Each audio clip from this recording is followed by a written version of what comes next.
Hola todos, how we doing? Welcome to week 5, authority. Not that I'm some kind of an authority figure here being your professor, but we're going to have to go with it for this week. Before we get into the questions, let's do a little bit of admin. Nope, where did it go? There it is. So this is where we're at. Last week we worked on module 5, which is authority. That's these particular pages. We have our wiki contributions. Today we're getting our questions video up. This week, this Thursday, is our final module, scarcity. And then we have our wiki contribution do the following, our questions video here. We still have to do our wiki contribution for scarcity the following week to input our comments for scarcity. Can't forget to do that. I know we have a very busy week next week. I sure hope, as I've been hinting, that we've kept up with our Made to Stick book. It's a very good book, almost to the point where you can almost read it in a 2 or 3 hour setting over the weekend or something like that. It's a great book. And then we have our journal due next week. And believe it or not, that's it. Next week we'll be done. We'll be all done. Or soon to be next week. 2 weeks. No, next week we're all done. Looking at a calendar. Okay. If you have any questions about calendar, shoot me an email. So let's get to this week's questions. A lot of great stuff this week. In my opinion, if we think about all our various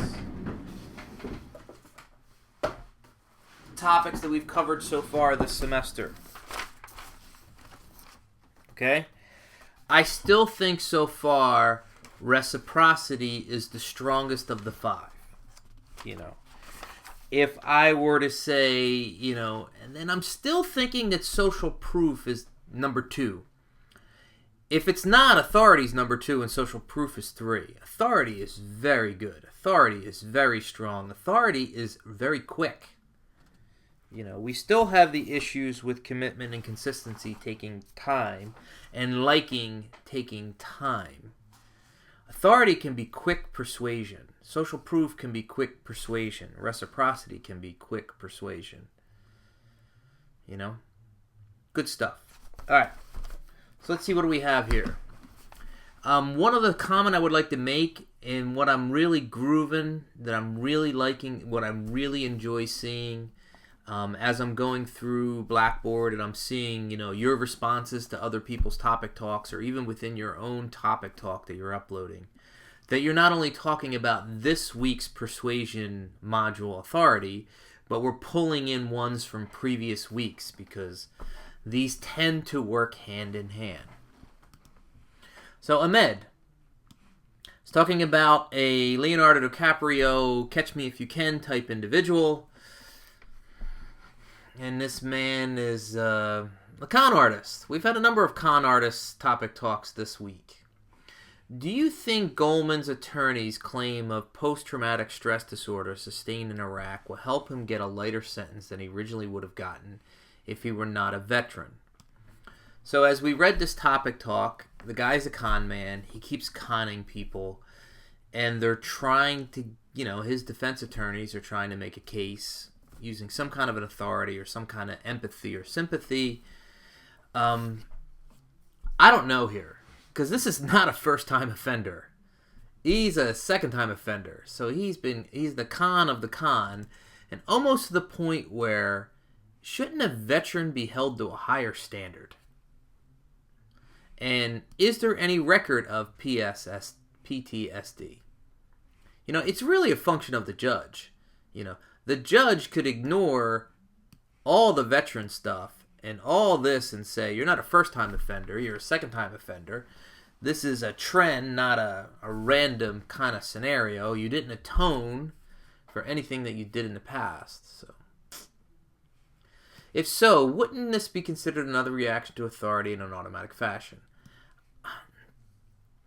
Here, the veteran is not the lead authority in the case. It's the judge. And the judge gets to decide if, I don't think so. We might have to do a post-semester topic talk to see exactly what happens here, but I don't see him getting off here. Okay.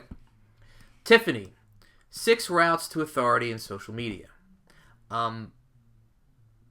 This topic talk and a number of other excellent topic talks this week, and I have the comment down in here when we get to Kenneth's topic talk. So I'm going to hold my internet comment for there. So let's stay on focus with Tiffany here. But I do want to really blurt about social media, and I think there's an issue with authority in social media, within social media. Cialdini mentions the idea of blind obedience in following authority figures or symbols. True. Do you think that this is the case with Apple? Would you say that many followers who love the brand truly think that Apple is an authority figure in the tech industry? Or is it simply blinding and automatically following the masses, i.e. social proof? Or at this point, blindly following Apple no matter what the firm does? First, it's not a caveat. Full disclosure, I'm one of these Apple zealots. Those who have had me in previous classes know that I'm one of these Apple zealots. So you have to understand, you have to take my response with a grain of salt. My blog is heavily Apple. The podcasts I listen to are heavily Apple. I'm doing this on an Apple device. We have about 8 Apple devices in the house, easily, including ones that may or may not work anymore. That said, I was trying to figure out a way for me to answer this question without being overly biased, i.e. asking a Republican why the president is not doing a good job. Asking a Democrat why the next president should also be a Democrat. And I don't disagree with the narrative out there that there are many people that are overly zealous about the brand. That why are you making such a big deal about a tech product? I get that. I understand that. So this was my response, and I want you guys to think about this. So this was announced last week. IBM and Apple team up to push iOS in the enterprise. And this isn't any just casual partnership. So this is the CEO of Apple, Mr. Tim Cook. And this is the CEO of IBM, one of 14 female CEOs in all the Fortune 500. She rocks. Right? So, IBM is not just any tech company. They are one of the founding of all tech companies of tech companies. And somehow or another, IBM is mostly a consulting firm. They sell information and they sell services. They sell very little hardware like they used to in their previous incarnations. So, of all the people they could have picked out there, they picked Apple. Now, I don't know. Yes, she's an Apple user. She's been a long-time Apple user. But then even the CEO could not dictate strategy over her entire firm, saying, just because I love Apple, I think IBM as a corporation, when we go into other companies and present our solutions, we should make sure we advocate that they use Apple devices. This partnership was talked about all throughout Wall Street Journal, New York Times. This was one of the top 5 or 6 stories in all of business last week. So it's not just the crazy zealot people like myself that say Apple's great, you should be using Apple.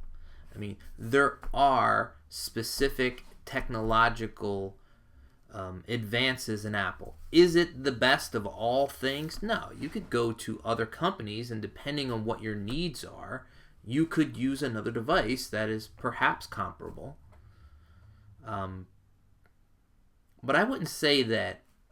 I'd have a very hard time saying that just because it's Apple, people buy it. No. There's a reason why people buy it. There is a quality there. There is a leadership there. It isn't the only leader, but it is a leader. And that is enough for a company with the gravitas of IBM to choose Apple and only Apple. If anything, IBM choosing Apple now gives Apple more authority. Okay, Mr. Joe, hopefully that wasn't too biased. You guys can shoot me an email to see if you have any other questions related to this. Again, I'm one of these Apple zealots. I have a hard time not being biased. Mr. Joe, I read about this article. I read about this. So he got swindled for $1 million, $2 million, $3 million worth of fine wines because they were counterfeit. So now he spent $25 million, granted this guy's a billionaire, tracing down all counterfeits and basically destroying this guy and making sure he goes to jail for 20 years. Wow. So in the workplace, Joe asks, what is the most effective way to counter a directive from a supervisor that will help solidify their standing as an authority figure while compromising yours? Now, what is the most effective way to counter a directive from a supervisor that strengthens theirs while weakening yours? So I think this is what Joe's trying to ask. Your supervisor is the authority. You're not. You report to him or her. And you want to come up with a way to say, look, boss, you're wrong. And I think the best way to do this, to be persuasive, is not make it about your opinion. It's not about you. You go to a higher force. It's about what's best for the firm. And if anything, this is in How to Win Friends and Influence People kind of mode. Make it your boss's idea that the idea was him or hers. That way you're not just saying, hey, boss, you're wrong and you're stupid. Hey, boss, this is a much better idea. Go with this. Now, the second part to this is it can't be opinion. You're going to lose that battle. There's no way you win that battle. If you think the boss is making a decision that is not the most effective one, and it's your opinion, and you have nothing other than their opinion, you lose. Don't fight it. But if you have data, if you have a third-party source, if you have opinions from authorities higher up the food chain than your boss, then it's not your opinion that you're trying to persuade your boss with. It's actually data. And it's easier to make a case with data than it is with opinion. That's what I would try to do. Praveen, to what level does experience from the listener surpass the classification of an expert? In other words, what makes the person an expert? And how does that person compare to a subject that may or may not have more experience? Well, experience makes you an authority. Now, I'm not sure what Praveen's saying here, listener versus expert, because if the listener has the knowledge, he or she may not be Robert Ballard, but if you have the data and you have the expertise, then you can inject into a conversation. When thinking about how to answer this, I always go to books, of course. So we go to Gladwell. I'm going to make a comment about received wisdom in a minute or two about this. But this book here, Blink, The Power of Thinking Without Thinking, this one goes very much into expertise. He doesn't quite make the argument all that well here. Here in Outliers, he wants to debunk the myth of the authority, basically. That's really what he's trying to do. It's not just genius. There's more to it than that.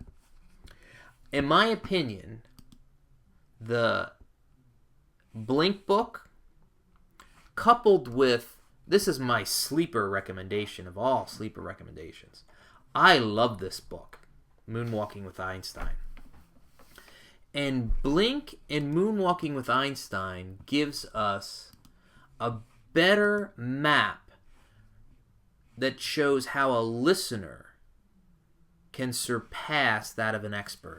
How a listener can develop the authority. I used the word authority. Can develop the skills and the knowledge base to make themselves an expert. I think that's the best way to say it. But I think the listener, if they have the skills to surpass or be on par with the expert, so what if someone's an expert? Someone else could be an expert too, and maybe they're just the listener. You need the knowledge base. You need the experience, the history, and that's all in those other books that I just mentioned. Felicia had a very, the use of authority for very, very, very negative consequences. And it just is, this is a tragedy, what happened in Rwanda in 1994. In a situation like this, fear for one's life can play a huge role in following orders, without question. You may do what you're told to protect your family, your life, and your family. And it's everyone for themselves at this point, and it's all chaos. But it also seems like authority figures make the command and control, making the command also a part. Well, yeah, that's what authority is. It's a command and control environment, and people will follow, especially if they feel threatened and they really don't have a way out. If you don't think you can run, if you don't think you can hide, if you don't think you can escape, you do what you can to survive. How much of this situation do you think fear pushed civilians to kill versus the authority? Well, it's fear. I don't think it's a versus. I think it's a fear of the authority. And whether you believe they are the authority or not, it seems like these soldiers had the upper hand at this given time. And that fear was enough to push this genocide of neighbors killing neighbors. Terrible, terrible, terrible tragedy. Terrible tragedy. Mr. Daniel. Red sneakers and a hoodie. The surprising upside of standing out. So Daniel's topic talk was about Zuckerberg and him not wearing the dress of authority. Instead of suits, he wears hoodies, red sneakers. Daniel asked, nonconformity is risky, but often and can often turn people off. Nonconformity, it's not just turn people off. You won't like them, to use one of our other chapters or one of our other modules. They're too outside the norm for you to get it. Typically, people will second guess a person who's going outside the norm or a professional norm. Yeah. At least it's easier to doubt them at first. I think that's a better way to say what Daniel's saying here. Do you think that someone can fake authority by non-conforming, or must people that successfully get away with this be proven leaders in their respective fields? Well, I think you can fake authority, whether you're non-conforming or conforming, when the knowledge by the followers is not strong. When we go back up to Joe's topic talk here again, although this Koch brother knew an awful lot about wine, the Koch brother did not know enough about counterfeit tactics, and he was duped. Now the Koch brother is an authority on wine counterfeiting, and no one's going to be able to trick him at this point in time. He knows the questions to ask based on mistakes that he's made before. Now, do you think that someone can fake authority by non-conforming? Well, you can fake authority by non-conforming providing that everyone else you're trying to persuade doesn't know anything that you're trying to be an authority on.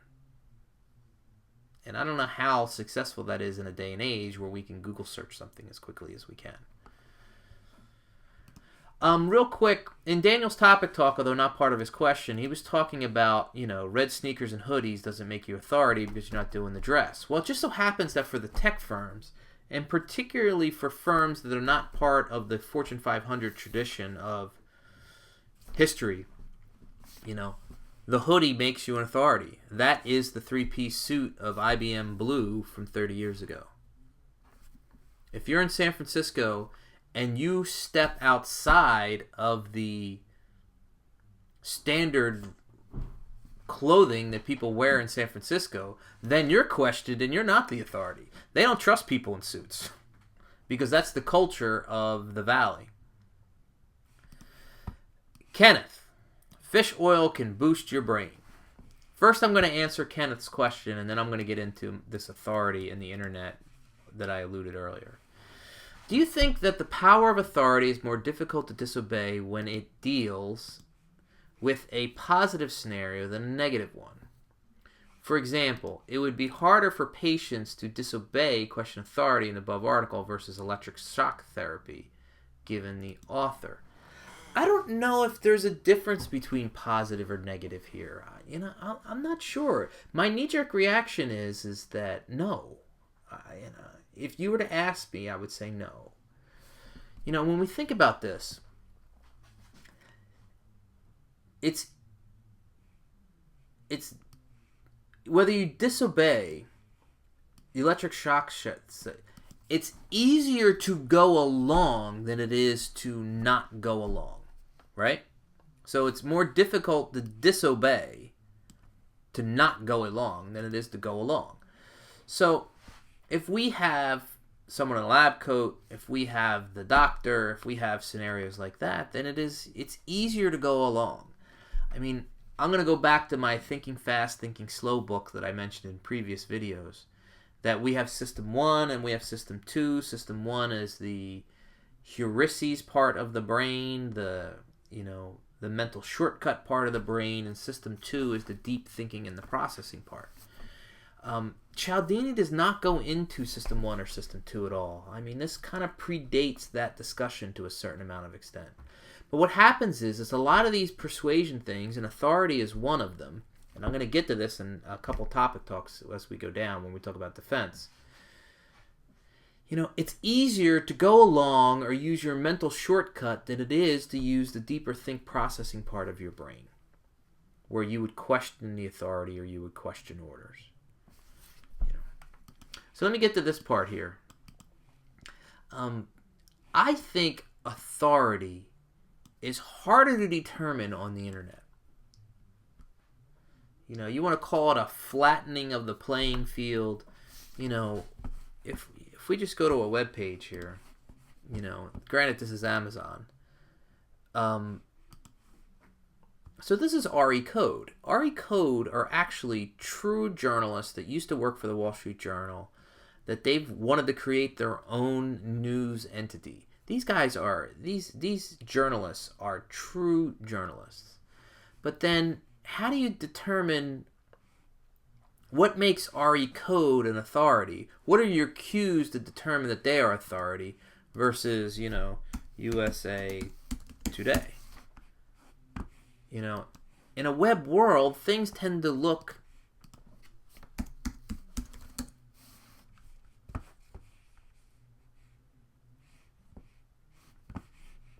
the same.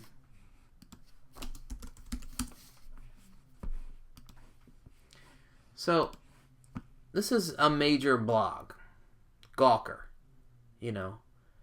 and major blogs these blogs make money through ads. The more page views they get, the more ad revenue they get.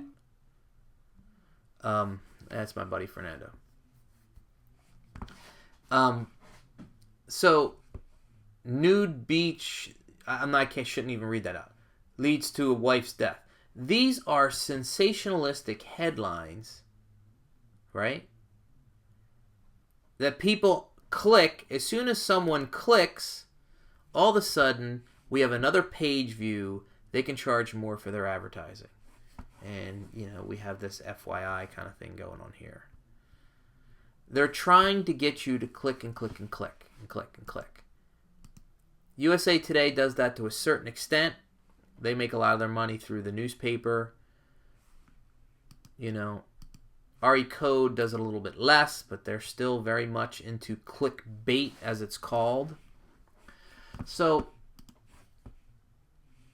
I think it's harder to determine authority on the internet. And Yahoo, which Kenneth in his topic talk says it's not that much of an authority, especially when it comes to medical type scenarios. So, but what Yahoo does is they can see what people are searching for. And they're looking for, a lot of people search for ways to improve brain power. How do I improve brain power? And then all of a sudden they write an article or link to an article that supports something that people are already searching for. Therefore, they get a lot of clicks. Therefore, they get a lot of advertising revenue.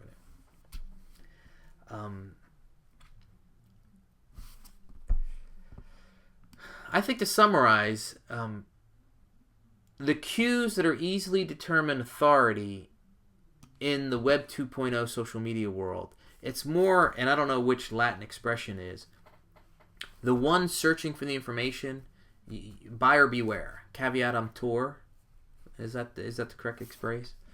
Because, the New York Times looks the same as a blog on the internet. And yeah, you may be familiar with the New York Times, but chances are you do a Google search on a topic, and the top 10 sources of information are not, other than Wikipedia, are things that you don't recognize.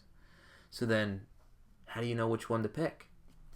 You pick the first, second, or third ones, and that's it, because that's what Google told you was the first, second, or third ones. Google is basically help determining authority. All right, Mr. Chris. We had a couple of coaches articles here.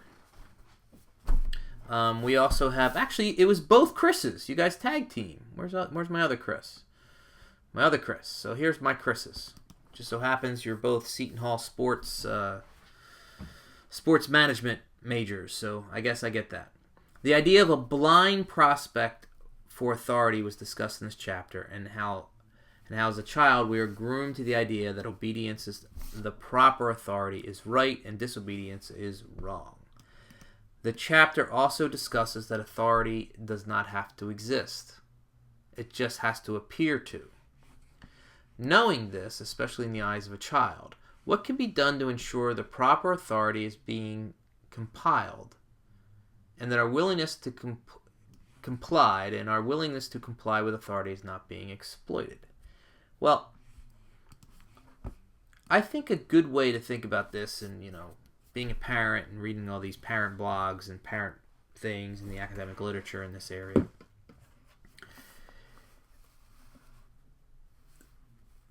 teaching a child to question things respectively is fantastic. Not blindly accepting something. If a teacher, third grade teacher, my son just finished third grade, my other son is going into third grade. So a third grade teacher, okay? The teacher in the classroom is an authority figure. We're talking about third graders, so, guess what? They tend to comply. But teaching your child to respect authority, but also ask questions, is a way to, you don't disrespect authority. You don't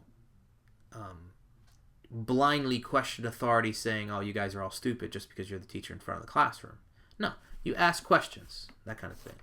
And I think you can start developing a culture within children or within other firms, Most firms, if we take this out of the coaches, firms, if you have a relationship with a coach or a relationship with a boss, you can talk to him and her and get your point across without being disrespectful. And that's not blindly following someone. You ask a series of questions. You have a conversation. You bring up contingencies. And that way we can avoid this blind, Now, some of you who've had me for previous semesters, if we talk about leadership, there's Theory X and Theory Y. Theory X is the command and control, the general. Theory Y is more the coach, the mentor, the teacher. I fall very much into the theory Y camp. I have a bottom-up kind of mentality when it comes to knowledge and when it comes to a lot of other kind of things. So it's the extreme theory X's that have a hard time with anyone questioning their authority. An extreme theory X is, I say jump, you ask how high. There's no question at all. You blindly follow. I have a hard time with extreme theory X. I don't have a hard time with strong leadership. And there's some very good examples of blends of X and Y's. Joe Torre comes to mind if we're going to stay in the coaches kind of a realm. This kind of bleeds into a little bit of a leadership kind of conversation. I don't want to go too far on a tangent there. But if you want to know more about theory X and theory Y, you can shoot me an email and I can send you some stuff. Alexis, smoking gun con artist. We have another con artist. In my opinion, liking and authority tend to go hand in hand. Alexis, liking and authority can go hand in hand. Many times you easily follow the authority because there's something about them and you don't question. It's that heuristics in your brain, that mental shortcut that you go along. As I find that when I dislike someone in an authoritative position, I will not listen to their commands as much as I will like an authority figure. Now, this part here, I want to throw a little caveat out to the class. I understand what Alexis is saying here, but I had many teachers growing up. I had many teachers in my 13 years that I went to college. Yes, I went to college for 13 years. That I did not like personally, that I respected them because of their knowledge base and what they taught. So to me, they were still an authority figure. I still was inquisitive and I would question. And personally, I did not like them as a person. But I did respect them as a teacher because they really knew their stuff. So there's the kind of caveat you can wiggle in there. What are the ways that people in authority positions can be well liked and respected while still being tough and honest? Well, here it is. Transparency, honesty, no hidden agendas, no politics. And at the same time, when someone in an authority position is presenting the case or making decisions with a group and not just dictating, this is what I want to do, and this is, especially when they say, this is what I want to do, and I'm not telling you why. If you think about leadership, you have leaders and you have followers. The only way you get followers is if the followers buy in. If you can't present the evidence to get someone to buy in, your authority position is not going to be that strong. Lynn, we have more con artists. It is natural that nearly every single person behaves in a manner bent to his own benefit. Most cases, yes. Then how can we tell if an authority is trustworthy by taking into account his or her attitude regarding this altruism? I think some of what I just said here in Alexis's comments, particularly with this, can carry over to Lynn's topic talk. Or does this mean that anyone who does us good for no reason is somewhat, if not completely, suspect? No, I don't think so. I don't think so. Then again, I'm theory Y. I tend to trust people first before I distrust them. But there has to be a reason for distrust. Because we tend to trust first before we distrust. Now, granted, we can get into a situation where there's something about this individual that we like from the get-go. This celebrity, this authority, this instructor, whatever. This boss. That you like from the get-go, and because you like them from the get-go, you tend to be more agreeable with what they're doing and distrust less. However, in the simple but indifferent skepticism may hurt, really harm more people, like the little girl mentioned in the reciprocity section of Cialdini's book. It could. It could. There's no way to avoid that. If someone wants to be a con artist, they usually can get away with it, hopefully just once. And not twice. Especially the same person. What's the expression? Shame on you first time, shame on me second time? I don't have that expression off the top of my head, but... Okay. Leah. When discussing the influence of an outside authority figure on a child, we have a coach, a preacher, a pastor, how would Cialdini advise to coach a child in terms of defense? For example, knowing when and how to determine if authority symbols are fake, or when it is safer not to submit to authority or influence. I think you have to give children norms, situations, environments to say, okay, this is where the authority is not working out well.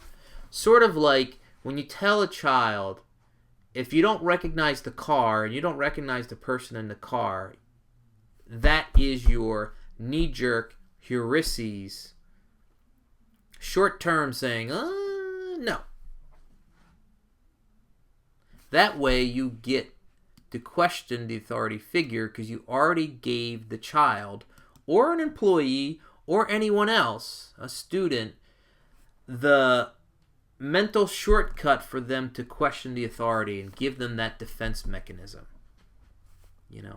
You need to have the defense mechanisms ingrained culturally into a population, a student, a child, an employee, in order for them to be defensive against an authority figure. That's the only way to do it, really. Gisela. We had a number of presidential things, and I'm going to go off on a short tangent here. So, we're having this whole chapter about authority. And when you think about the President of the United States, you think authority. The POTUS. Right? The funny thing is, and I heard this on a podcast not that long ago. So, where was it? Origin. The funny thing is when they were doing the Continental Congress in 1876, leading up to 1776, right? They argued for weeks what to call the individual. What was George Washington going to be called? Some people wanted to call him king. Some wanted to people call him temporary monarch. Some people wanted to call da-da-da-da. And they wanted to come up with the least authoritative name that they possibly could think of. And the word they came up with is president, which means, in the dictionary, one who presides. It was the least baggage authority word that they could come up with. And to the point where there was a compromise saying, look, I don't love it, but let's use it for now, and we'll vote on it in a couple years to see if it's the one we really want to stay with. And to this day, to the best of our knowledge, no historian has ever really been able to come up with if they ever really voted again to see if president should be the thing that they should be calling the leader of the United States. Now, because the United States is the United States, the term president turned out to be the authoritative term that they were trying not to use. It's kind of funny. I think it's kind of funny. Okay, that was my tangent. Okay, presidential authority. Cialdini states that our blind respect for authority is rooted in the developmental stages of life. I think that's part of it. I think that that's cultural is part of it. I also think that individualistic cultures, authority is strong. In collectivist societies, it is even stronger of an effect. I think besides the developmental cultural aspect, I think the System 1 versus System 2 is also a strong component. Rather than try to defend ourselves against the detrimental effects of influence later in life, would it be better to encourage questioning from an early age? This actually seems to come naturally in kids and often stifled at home and school. And just to pile on what I said earlier, I don't think we as teachers give students, especially elementary students, the proper set of language, protocols, question styles to respectfully question authority. How it should be done, how should the questions be worded, when should it occur, and then I think we can get away from this blind authority kind of situation. All right, Mr. Travis. Authority and the board of directors.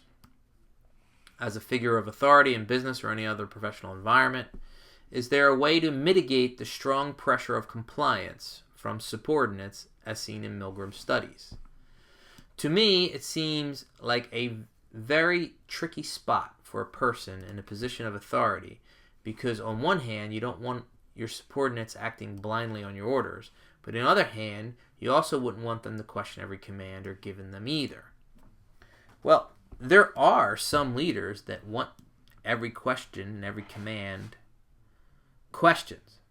There are some leaders that don't give any orders at all. They give a guideline. Do what you think is best and go. It depends on the leadership style. These Milgram studies are famous, and not only is the initial experiment mind-blowing, but all the other experiments that followed that when they were trying to rule out alternate explanations are just as mind-blowing. Really interesting stuff. To prove the fact how strong the authority effect is. So, a lot of what I said in earlier topic talks can trickle down to what Travis says here, but, my thing that I have... Okay, this is my expression that would be awesome for you to add to your journals. The expression is received wisdom. There's something about this expression that I really dig. And received wisdom is simply that is the wisdom or knowledge that everyone has come to accept as true or normal. It's received wisdom. How the behavior of how your firm... Has anybody switched firms in the last year or so? You had the culture of one firm and you go to a new firm and you have the culture of the new firm. And then you have all this weirdness in your head saying, oh, we never did that in our other company. Well, that's the received wisdom at one company versus the received wisdom of another company. If you really want to have a strong defense against authority, you need to constantly asking yourself, well, what's the received wisdom? And what is the opposite of this received wisdom? And how can I experiment to the received wisdom? As a matter of fact, this is Gladwell's career. His latest book, What is the Received Wisdom of David and Goliath? You know the story of David and Goliath. He wrote a book, or at least the first part of the chapter, the first section of the book, to debunk the received wisdom of David and Goliath. So much so that Goliath was the underdog. Goliath had no chance whatsoever against David. It sounds weird me saying this, but if you're not familiar with Gladwell's version of the story, then that sounds odd to you. But debunking received wisdom is a great way to give yourself defense within the authority persuasion module. All right, Mr. Chris is talking about, we're on page 193 real quick. He's on 193, and you know something? I don't have a... I have a Dilbert cartoon. I don't have a Doonesbury one here. Maybe that's why when I read this in the topic talk, it didn't quite hit me. Okay. In a sense of persuasion, do you find that athletes or coaches in a sport to be a good source of authoritative figures? It depends. Bobby Knight's an authoritative figure, but would I say that he's a good source of one? No, I do not. But Phil Jackson and Joe Torre, I would. Coach K, I would. I'm curious to what you meant by telling here. I'm sorry I don't have this cartoon in my version of the book. Do you believe today that their hiring in academics tend to be second-guess grades of students or a person's experience? How much does social media play into this? Let me answer this part. I don't know what social media is playing into anything. We haven't determined the rules of authority within social media. There's very, very, very thin metrics out there.